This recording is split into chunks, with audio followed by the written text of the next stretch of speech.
Hello there, Max here from IO. I'm speaking to our very own CEO, Richard Dyson, today, and we are going to be talking about systems engineering.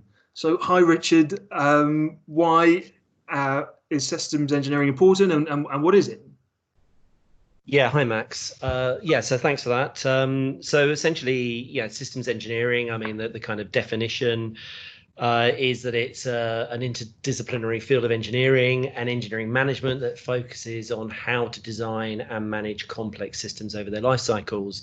It isn't or is not the design of discrete systems and management of their interfaces, which I think, unfortunately, is how systems engineering is delivered in many fields, certainly in upstream oil and gas, as far as we can see or have seen it.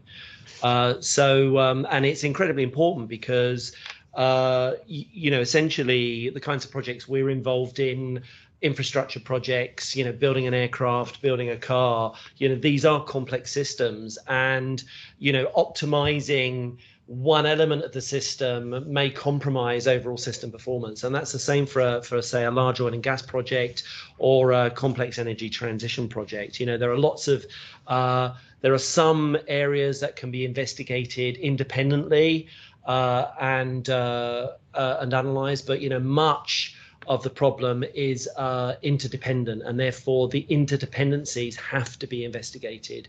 And to do that, you need to bring a systems engineering mindset and also processes, tools to help you achieve that. Okay, and then so on how you achieve that, how do you do that? What are the key enablers for systems engineering?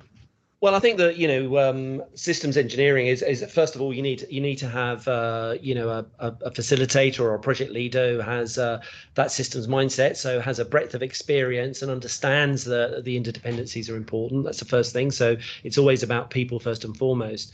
But absolutely you have to have embedded processes. So we talk a lot and are very big fans of something called a decision quality framework.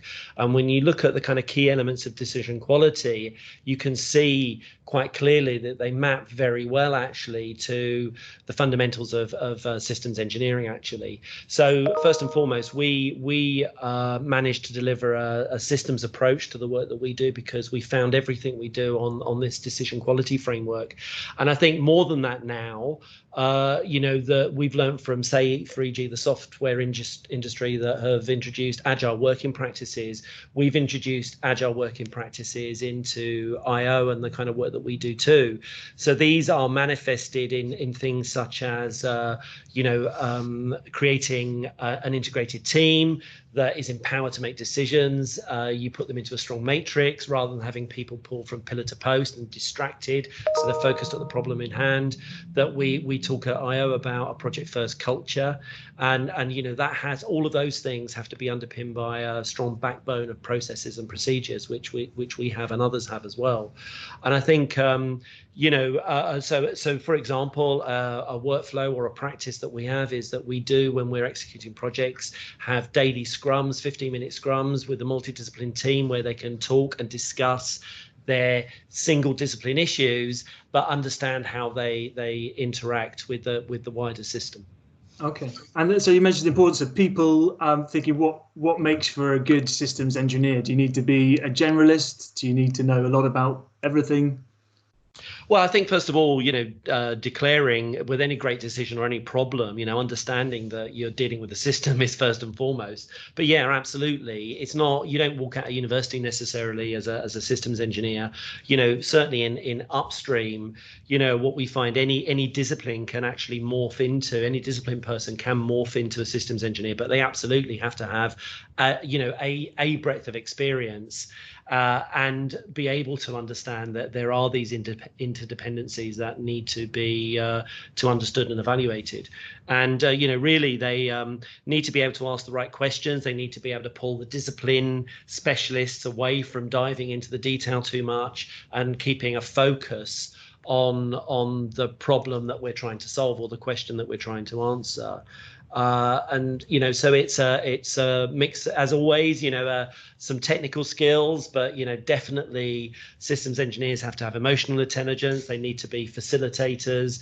They need to be able to understand the value drivers. What are the value drivers for a particular project, and how do I shape the work that I'm doing to be in service of solving for those value drivers. And I'm thinking about this. So this series is focused on the front end thinking, and how that skill set might evolve as you go from the early stages. So from business planning through to feed. Is that skill set different, or is it adapted and evolved? Yeah, I think it's adapted and evolved. I think that certainly in front end, prior to even the one before last downturn, many narrators looking at upstream projects were commenting that the lack of integration in front end was one of the key value eroders, and therefore, of course, systems engineering and an understanding that an integrated approach is really important. A multidisciplinary integrated approach is really important in the front end. Is fundamental to finding the right project for the value drivers that we're looking to solve.